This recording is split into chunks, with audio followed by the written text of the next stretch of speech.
수알머슴과 길잡이 사형쌤의 수학수다 매스터리즘 그 69번째 시간입니다. 안녕하세요, 사형쌤이요. 안녕하세요, 순이에요. 자, 지난 시간에 다항식이라는 개념이 왜 필요했는지 네. 자연스럽게 우리가 이제 사고의 흐름 속에서 네. 다항식이라는 개념이 필요한 이유를 살펴봤어요. 그죠? 네. 사실은 지난번에 봤던 그 동류항적인 개념, 그 다음에 일반적인 상수의 개념만 가지고도 1차 방정식에 대한 대다수의 문제는 해결이 돼요. 되는 거예요. 왜 그러냐 하면 생각을 해볼게요. x에 대한 1차의 다항식을 한번 생각을 해보죠. 네.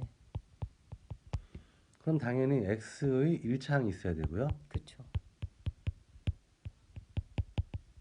그 다음에 뭐가 있을까요? 상수항이 있을 수 있겠죠. 그럼 다른 항은 지금 필요 네, 없죠. 없어요. 그래서 상수항들끼리 다 정리하고 x의 1차항들끼리 다 정리하게 됐다라고 상상을 해봤을 때 예를 들면 뭐 지난번에 봤던 뭐 x에다가 4x를 더하는 것이 뭐 40 빼기 5하고 같았어. 이런 식의 표현들 생각을 해보면 정리하면 이렇게 될 것이고, 그렇죠. 그쵸? 이쪽은 35가 되니까 양쪽이 똑같이 35를 빼줬다라고 생각을 하게 되면 이건 사라지니까 결국 이런 식으로 이제 식을 정리할 수가 있는 거예요. 예, 있게 되는 거죠. 그래서 이제 이런 형태의 방정식을 뭐라고 하냐면 x에 대한 1차의 방정식이라고 부르기로 약속을 한 거거든요. 그러면 어떤 게 1차 항인 거죠? 죄송한데 한 번만 더. x가 미지수고 이게, 미지수의 차수가 1차 1차 하나만 곱해져 있으니까 상수항은 얘가 이제 상수항이 되는 거죠. 그렇군요. 빼먹었다. 뭘요? 좋은 지적이에요. 상수항 설명을 안 했잖아요. 지난 시간에 그래서 뭐까지 했냐면 차수라는 개념 네. 이야기했고 개수라는 개수. 개념 이야기했고 네. 선생님이 이렇게 허당이에요. 차수라는 개념 이야기했고 개수라는 개념 이야기했고 저 잘 지적했군요. 예, 상수항이라는 개념은 없었어요. 네. 상수항이라는 것은 미지수가 곱해져 있지 않아서 문자 부분이 없는 상수로만 구성된 상수인 항을 상수항이라고 부르기도 하는 거예요. 그래요. 그럼 얘는 문자 부분이 곱해져 있으니까 이건 상수항이 아니죠. 아니고 1차항이 되는 거고 얘는 상수항이 되는 거예요. 그렇죠. 예. 그래서 x의 1차항하고 상수항으로만 구성되어진 이런 형태의 방정식을 x에 대한 1차 방정식이라고 해요. 예. 근데 이 왼쪽만 똑 띄어서 fx라는 다항식을 5x 빼기 35야라고 쓰게 되면 이것은 x에 대한 1차의 다항식이 되는 다항식이 거죠. 되는 거죠. 다항식.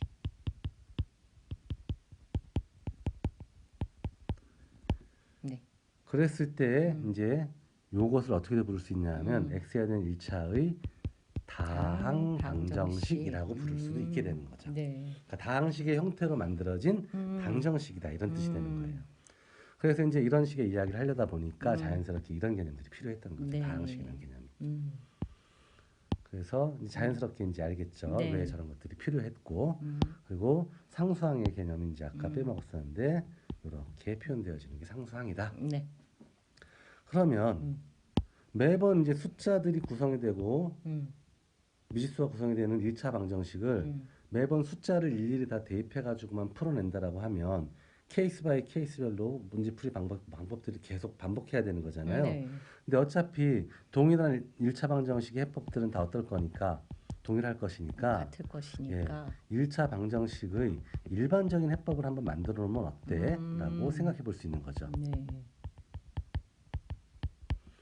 이런 의미들이 이제 자연스럽게 나오는 거고 그러면 이제 우리가 살펴야 되는 것은 뭐냐면 1차 방정식 일반적인 형태는 그럼 뭐야? 그러면 아까도 이야기했듯이 x에 대한 1차의 다항식이라면 x에 대한 1차항이 있을 것이고 상수항이 있을 것인데 네. 그럼 1차항의 개수는 모르니까 그냥 이렇게 표현할 수 있을 것이고 상수항도 그냥 이렇게 쓰면 어떨까 하는 거죠. 처음에 a를 썼으니까. 네. 그래서 이렇게 표현되어지는 것을 우리는 뭐라고 하냐면 x에 대한 1차 방식의 1차의 다항식.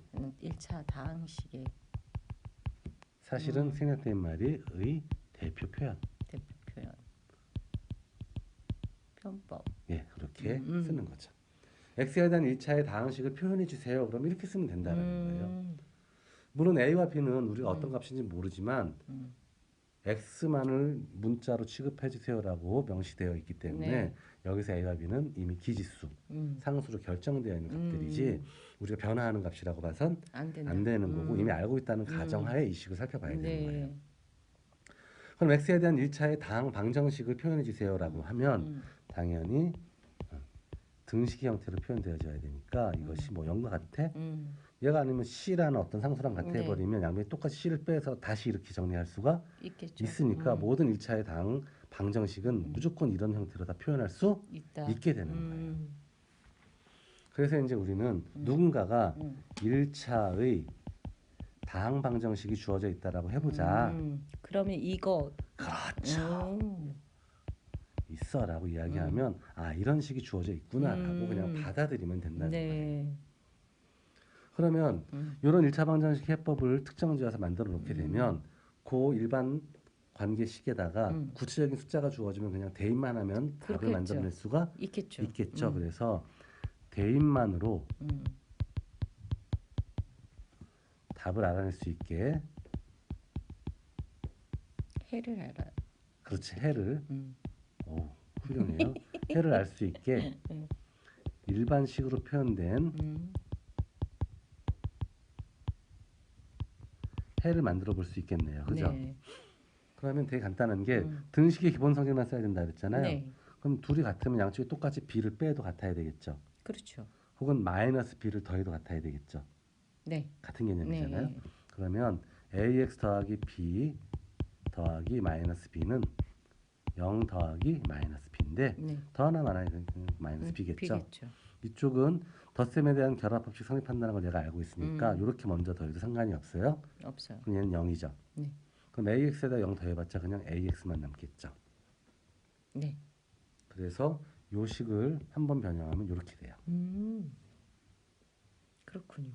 그 다음에 a의 역수가 존재하면 걔를 곱해서 이제 이쪽을 x의 개수를 1로 만들어야지만 최종적으로 x 이퀄 x는 무엇 이런 꼴로 식이 변형이 되는 거잖아요. 네. 최종적으로. 방정식의 해법 이야기할 때 이렇게 바꾸는 게 이제 우리 최종 목표다라고 이야기했었으니까. 네.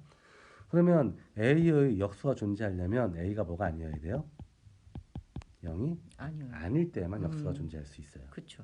그래서 이럴 때에는 양쪽에 a분의 a를 똑같이 곱해도 여전히 같아야 되니까 이쪽은 약분돼서 x만 남게 되고 이쪽은 마이너스 a분의 b만 남게 되겠죠. 그쵸. 그래서 아, 이 방정식의 해는 마이너스 a분의 b이다라고 이야기할 수 있다는 거예요.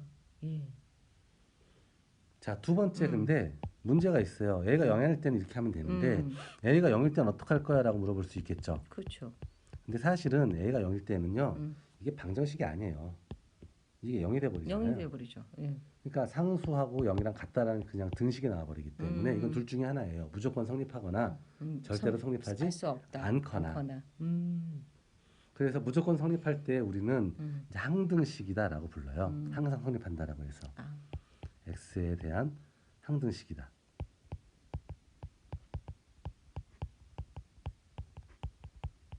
어떠면 b까지 0이면요.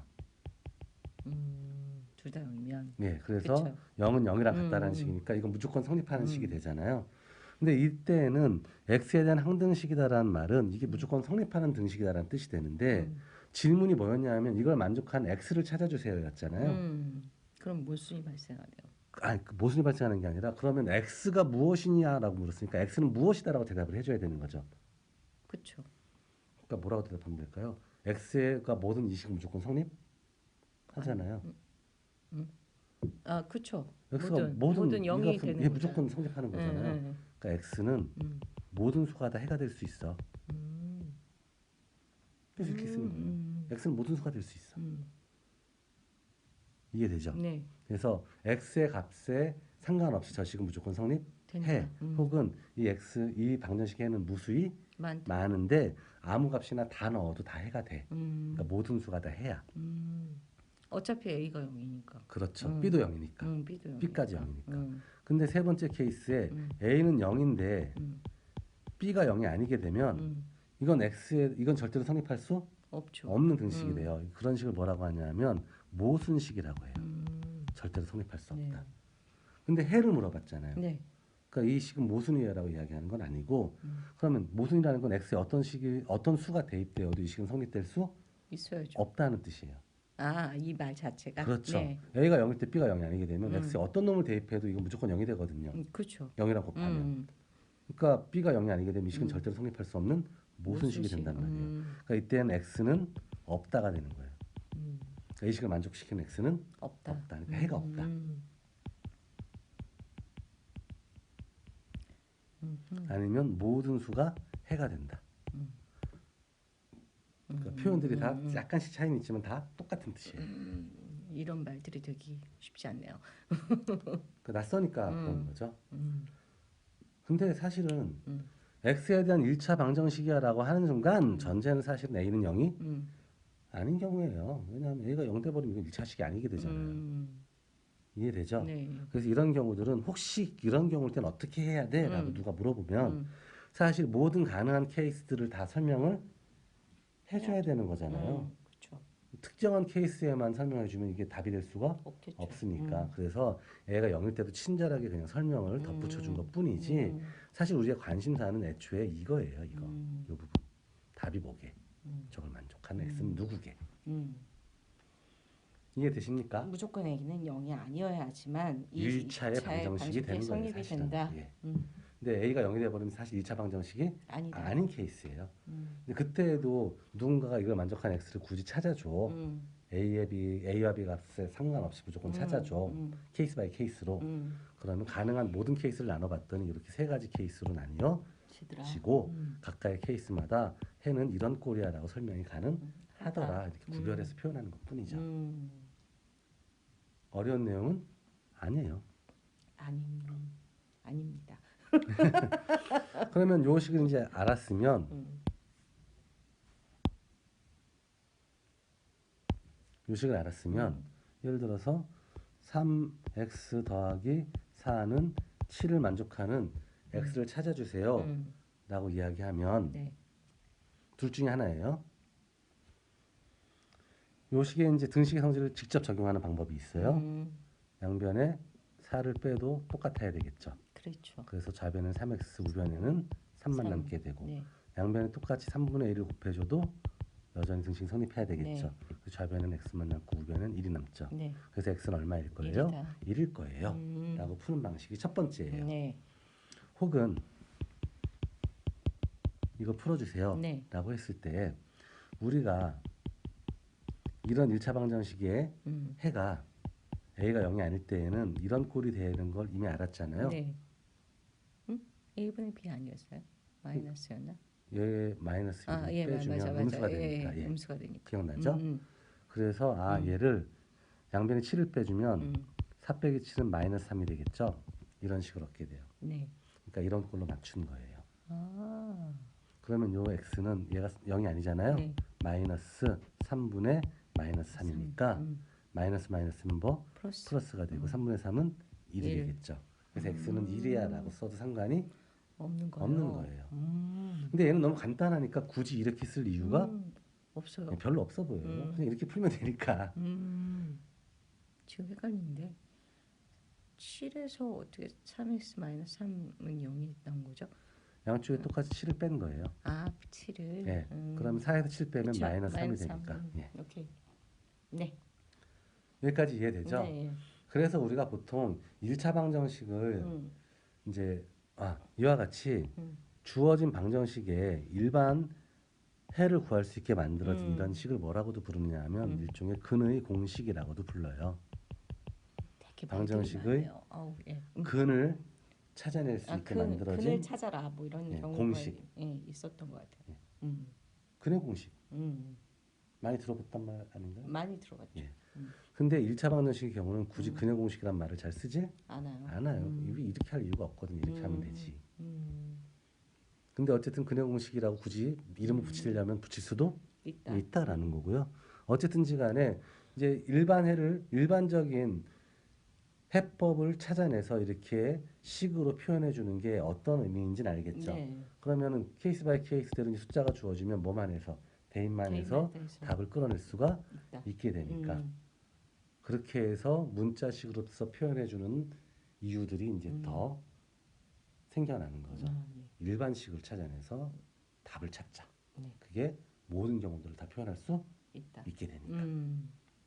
그렇게 해서 오늘은 이제 1차의 다항 방정식까지 살펴봤어요. 네. 오늘 여기까지 할게요. 안녕. 안녕.